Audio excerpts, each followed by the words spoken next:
Okay, let's start. A very good evening to all of you. Today we have amongst us Mr. Rishabh Choudhury, who is currently working as a consultant at the World Bank. He has completed his MS in Quantitative Economics from Indian Statistical Institute, Delhi University. His area of interests are monetary policy, central banking, and fiscal policy analysis at national and subnational level. Our speaker has a distinguished career in economics and is here to guide us on the career opportunities in economics and also talk about the current financial system of the economy. We welcome you, sir, and we look forward to get some valuable insights from you. Over to you. Thank you. Thanks for inviting me to this webinar on career opportunities in economics. I'll start my presentation talking about a few roles offered to economic graduates and eventually move to a broader discussion on the role of a macroeconomist, what skill sets you need to master, and where to start from. Okay. And post that, since some of you requested for a brief talk on my recent paper on tapering, I'll quickly run you through the key messages. Okay, sir. Thank you.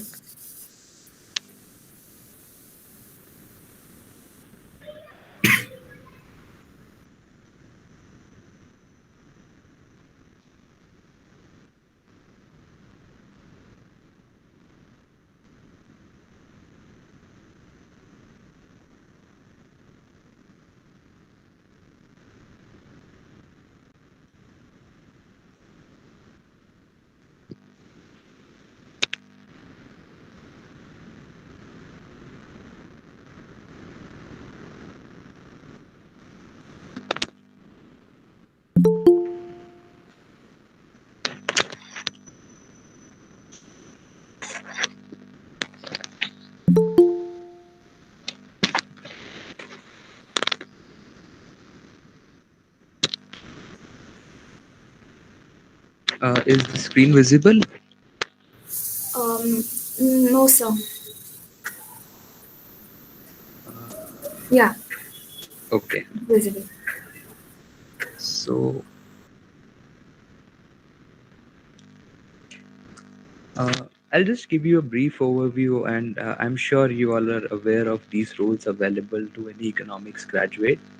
So, one is obviously economist and consultant, and then you can work as a data scientist and risk analyst with some firm doing risk analysis, financial risk management consultant, and then research analyst roles offered by institutes like NCAR and other consulting firms, and then data analyst. And lastly, you must be aware that there's an Indian Economic Service which has postgraduates in economics. There's an entrance exam procedure for that.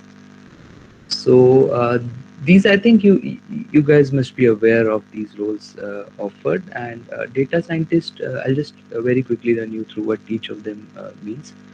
So data scientists are mostly involved in doing modeling, statistical modeling, and analyzing the data. Economist role is more broader. It goes beyond just the statistical techniques and extends to more macro analysis if it's a macroeconomist, and poverty related analysis if it's an economist, a development economist. So there the role is more broader, and risk analyst and data analyst are again related to specific profiles. Indian Economic Services role are going to be more general macroeconomist and development economist related.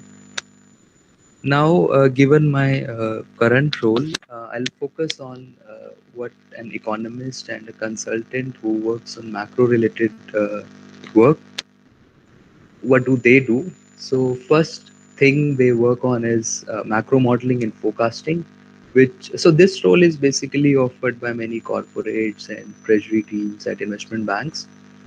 And I'm sure you must have been approached by some of them at your campus as well. So this involves macro modeling and forecasting. You see real GDP forecast coming out, and then this component-wise forecast, and then you have fiscal outcomes like debt, primary balance, fiscal deficit, monetary outcomes, inflation, interest rates, and then external sector developments, current account, capital flows. All this comes under macro modeling and forecasting. And then another role is macro commentary. You see the budget is released every year, union and state budget, and then there are post-budget commentaries, analysis. So this is what an economist or a consultant in this area do with the firm. And MPC meeting, we know the interest rate changes announcements, and under this present regime, uh, they meet every year, more than once in a year. So these discussions happen, and then there's a post meeting analysis which happens. So all these forms a part of macro commentary. And then there are analytical reports which we work on occasionally. For instance, one could be assessing the impact of fiscal and monetary policy on growth and economic outcomes. And there are other pieces like I did on inflation targeting and analyzing the benefits of regime and whether it has worked well or not. So it's basically research work you do as master thesis, or any PhD students do. And now, what are the key skills required for this? I think this is going to be useful if you apply for any economist job. So they usually ask these things, and you need to keep yourself updated. So time series modeling is one important aspect you need to be aware of. Knowledge of basic techniques, ARIMA, VAR, VECM models, and others. Then there are econometric techniques, which mainly on econometric techniques, basic one you are aware. These days, these are like identifying causality techniques. So instrumental variable, regression discontinuity designs. These are modern approaches which you need to be updated, which you need to be aware of. And then statistical techniques like more. This is more like machine learning and AI based principal component clustering. I'll share the reference for this in the next slide. And these techniques are mainly used when you are doing nowcasting and forecasting exercises using high frequency indicators. And your goal is dimensionality reduction. You have thousands of indicators, and you just want to sum them up into one one index. So these techniques are helpful there, especially in the macro field. And then you need to be aware of theoretical models, uh, macro models, solo model, growth model, and all those basic undergraduate and graduate courses you do in macro. And then programming skills are very essential. You can use any of the software, R, Stata, Python, EViews for this. Besides that, you also need to be aware of contemporary economic issues. You can read economic updates released by the RBI. They release monthly bulletin. Ministry of Finance, they release economic surveys, and World Bank also does release some of these updates, and any other organization you can read which you find more credible. And now the references for these, I find these very useful for time series modeling. There's a course offered on macroeconometric forecasting by IMF. This uses eViews as a software for implementing all those models. There are two courses, and another one is an extension of the earlier course. So, and then on the statistical techniques which I mentioned, like principal component clustering, and there are other methods. You can refer to this book by James et al. And the good thing about this book is that it gives you an practical approach along with the theoretical explanation of each and every approach. You have lab exercises where you can just see how the things are implemented using R. Now, what's the best way to prepare for such kind of job? I would suggest you should go and do actual research, and there are two ways you can do it. One is you can start your own research project, maybe as your master's thesis, or just a project. You can do it on your own. And another is look for internships. When it comes to project, then you will obviously start with the research question, do the literature review, get yourself acquainted with the theoretical models and any empirical techniques, and identify data sources, analyze them. Before moving to any model estimation, the best approach is you analyze using simple scatter plots, line charts, and then you come to the final model specification after you have understood what the data tells you. Then there are internships. World Bank has an internship program. You can look for that. I've shared the link. I'll share these slides as well. And then you have RBI Research Internship Program, which I think works on very similar topics. You can look for corporate and other investment banks offering these kind of internships. So on this, I think that's all I will say, and I'll open it more for any questions if you have. We'll now have a small Q&A session. If you guys have any questions, feel free to ask. Please raise your hands.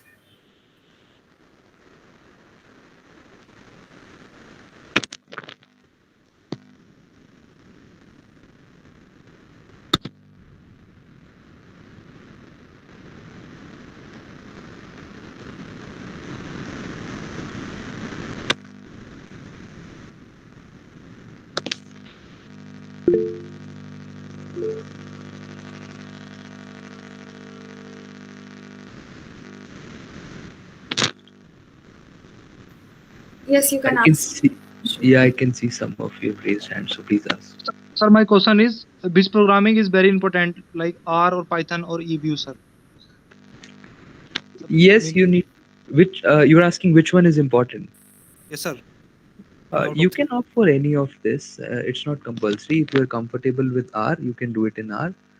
Well, these days, Python is considered to be more efficient. So if you haven't learned any language, then better start with Python.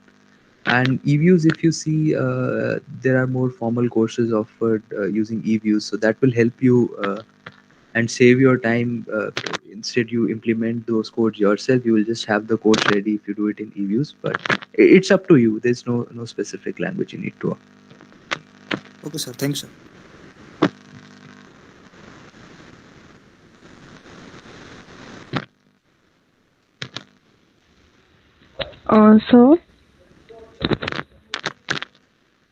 So, I'm audible.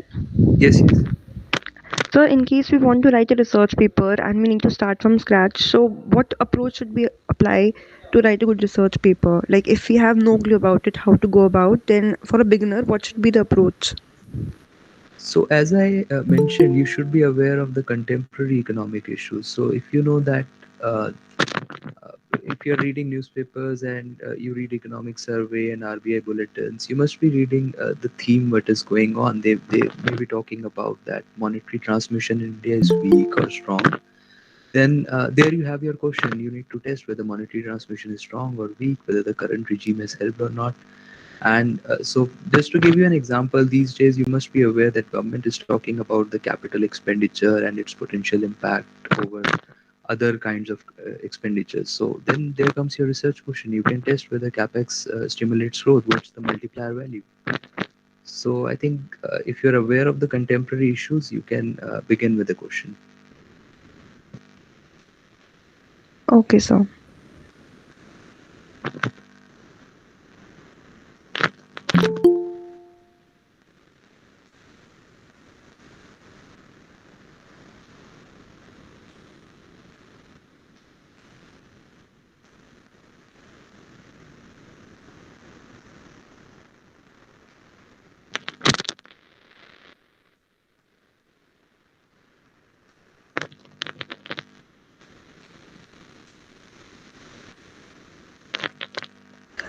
And sir, from the placement point of view, what should be our strategies from right now? Uh, can you elaborate a little bit? What do you exactly mean? Besides all the skills that you have mentioned in the PPT, is there something else also which we should be doing from right now in order to get a good placement? So this the skill set, as I mentioned before, is mostly required for an economist or a macroeconomist job. So here I think if you have these things on your CV and you have done some project which demonstrates that you have worked on data sets and you are aware of macro models and you have done this time series forecasting, if you can demonstrate some of these skills on your CV, then I think that's the best way you can place Okay, sir. yourself. Thank you.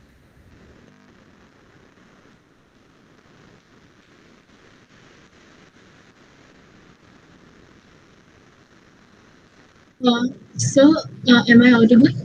Yes. So, how do I approach organizations like World Bank and ADB just after masters for job? Yes, so these days you can check on LinkedIn. They frequently post these positions on LinkedIn. And even if you don't see, so World Bank has a formal internship program. As I'll share this slide, this link you can refer to. And then ADB, I'm not aware of the internship program, but you can check their LinkedIn profiles. And another way is you better approach someone who is working there, be it a consultant or an economist, who, if I mean, your placement cell can approach them, and if any opportunity comes, they can directly contact you.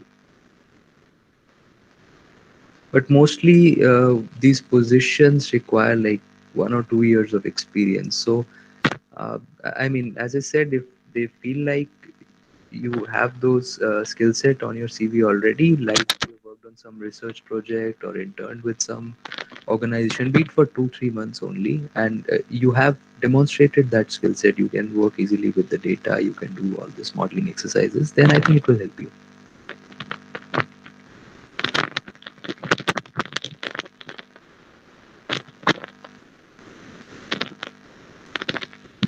So, sir, what profile should I join for to be able to apply for World Bank? Sorry, you were not audible. Am I audible now? Yes, yes. So, what profile should I work for to be able to apply for World Bank? So there are multiple teams here. It's not just macro team. We have poverty team who work on development economics and labor market issues, and we have financial sector team as well who work on financial sector related issues like MSMEs and credit constraints there. So uh, at bank, it's a more diverse thing as compared to some investment banks where they mainly focus on macro and finance. So at bank, if you have expertise, if you are working on topics like general macro, development economics, even climate change these days, so that will help you.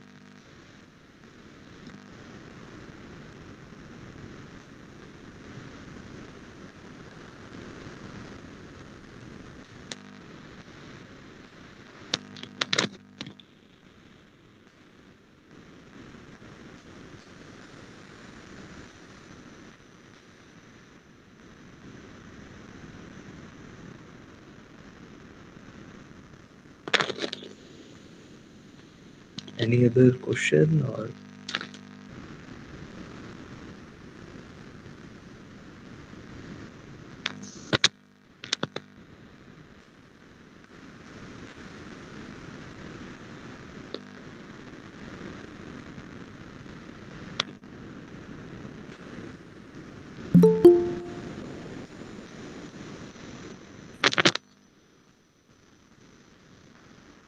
Any more Good evening. questions?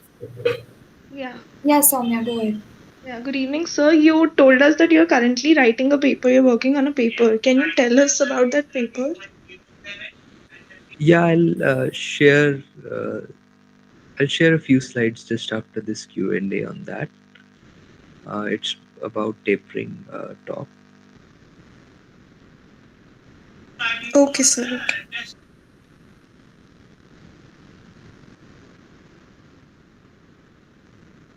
So there's no question. I can start with that. Yes, sir, you can go ahead.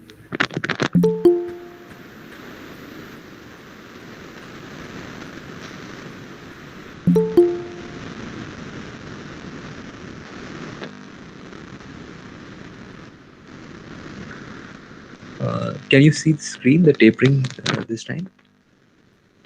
Yes, sir. Okay, so this is a joint work with Barry Icon Green and Poonam Gupta, who's Director General at NCAR. Barry is at UC Berkeley.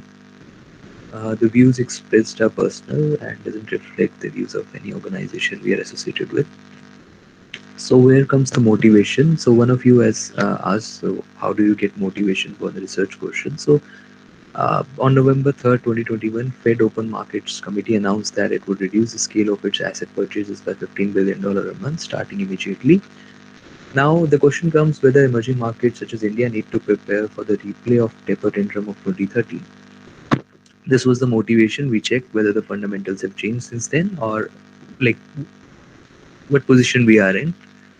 The key findings suggest that emerging markets, including India, have strengthened their external economic and financial positions since 2013. At the same time, fiscal deficits are much wider, public debts are much heavier, And as US interest rates now begin moving up, servicing existing debts and preventing debt to GDP ratio from rising still further will become more challenging.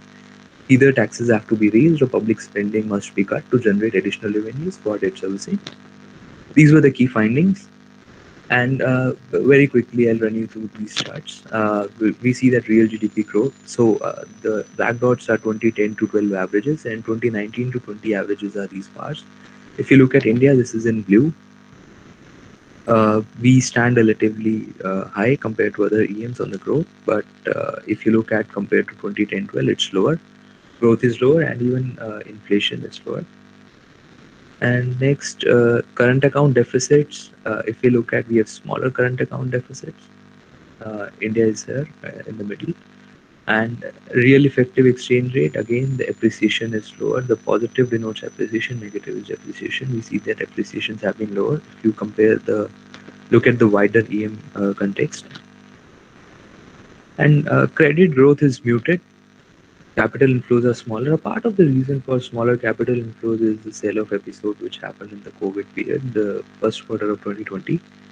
But still, we don't see these all parameters define vulnerability, so we don't see them much inflated. But as I mentioned, on the negative side, we have India's debt to GDP ratio remains high compared to the EM peers, and it has increased uh, thanks to COVID. And then budget deficit also remains one of the largest.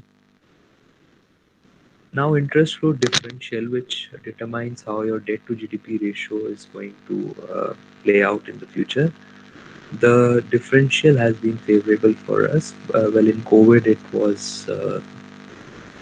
it changed for this just one particular year, which was a temporary shock. But is it going to stay for long? That's a question. We see that interest to GDP ratio has already been always been higher compared to capex, which is crucial. And not just this, even if you look at expenditure on health and education, they are lower than what to be spent on interest payment. And we also find that yields on public debt in India co-move with US yields. This is a finding confirmed by other papers too, including RBI's research paper. And then, if that's the case, so there's a risk that rising interest rates in the US will have a direct impact on India as well, and hence inflate the interest cost. So just to conclude very quickly, 2013 emerging markets as a class, we have seen that since 2013 they have taken significant steps to limit their external vulnerability by limiting their current account deficits, real appreciation, and as I mentioned before, they are weak in terms of indebtedness. This is an unavoidable consequence of COVID crisis, and India falls under this heading given its large deficit and debts, as you have seen in a comparative context. Now, but this doesn't imply an impending crisis since growth should bounce back in the short run, and India's debt is largely held in domestic currency and held at home. But it points to even more formidable fiscal challenges going forward. The post-COVID environment, as you all must be aware, it could be less favorable than the Helicon days of 2014-16. Global supply chains have suffered disruptions. Human capital accumulation, which is imparted via schooling, has been interrupted. Meanwhile, interest rates in US are poised to begin moving up, which might make for high interest rates in India. It would have been necessary to cut the government's primary budget deficit to prevent the debt to GDP ratio from moving higher. But as you're aware, then cutting spending on health, education, and infrastructure formation, it could work. It could be counterproductive from the standpoint of growth. So this was our message in this paper. In nutshell, we find that the fundamentals have been strong, but then there are risks associated with rising interest costs if U.S. Interest rates start rising. So that's a very brief summary of the paper.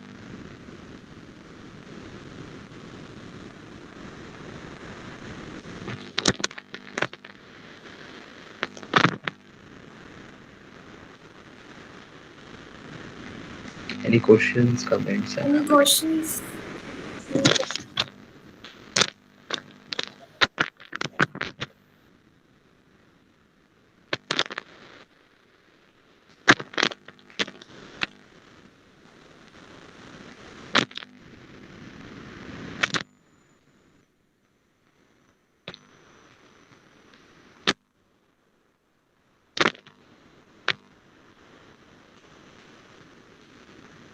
Sir, can you also talk about what are the requirements you need if you want to go in data modeling or risk analyst, these kind of jobs? What kind of skill set you need to crack the interviews there? Well, based on my experience with the placements at campus, it was mainly you need to be uh, aware of econometric techniques, and that book which I mentioned, Introduction to Statistical Learning, is going to help you, and some awareness of financial sector concepts. But again, I'm not an expert there, so I can't refer to. And if you have programming skills on your CV, then that will help you definitely. Yeah, I think these two, three things, statistics, econometrics, and programming skills are going to help you in those profiles, along with obviously awareness of financial sector concepts and risk related. But I don't think that weighs too much. Thank you, sir.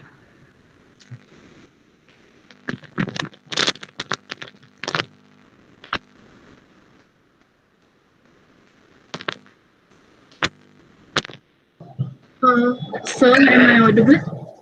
Yes. So, as I saw in the research paper you wrote, the interest rate in US are rising, and that will impact the interest rate in India too. They're bound to rise. So, won't it uh, affect India in a positive note because inflation is set to rise in the future? No, the point we are making here is that interest cost, if you see interest to GDP ratio, that has been higher than other spending like capex, health, and education. And if there's a risk to this, if there's a shock to this parameter, then and alongside we need to make sure our debt to GDP ratios are sustainable, which requires a certain level of primary deficit. And if we don't, if we see our interest costs rising, then we need to adjust on our primary deficit ratio to keep debt sustainable. But to keep that level low, we need to cut on other categories of expenditure, which we think are important. I mean, if you cut spending on health, that is going to be counterproductive. Education, counterproductive. Capex, infrastructure spending you are cutting. And in the past, this has happened that if you look at economic cycles, and capex has been low. So this is going to affect growth instead of supporting it. There's a fiscal constraint you face along with all these, so that needs to be considered.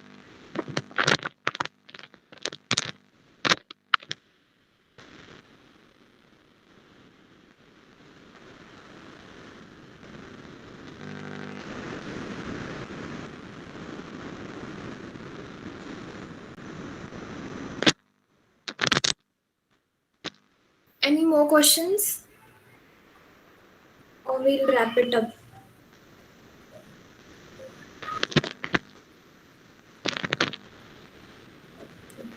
You can reach out over email if you have any questions related to career opportunities, or be it this presentation or any research related work. I'm happy to address over email as well. So, can you send me your LinkedIn profile?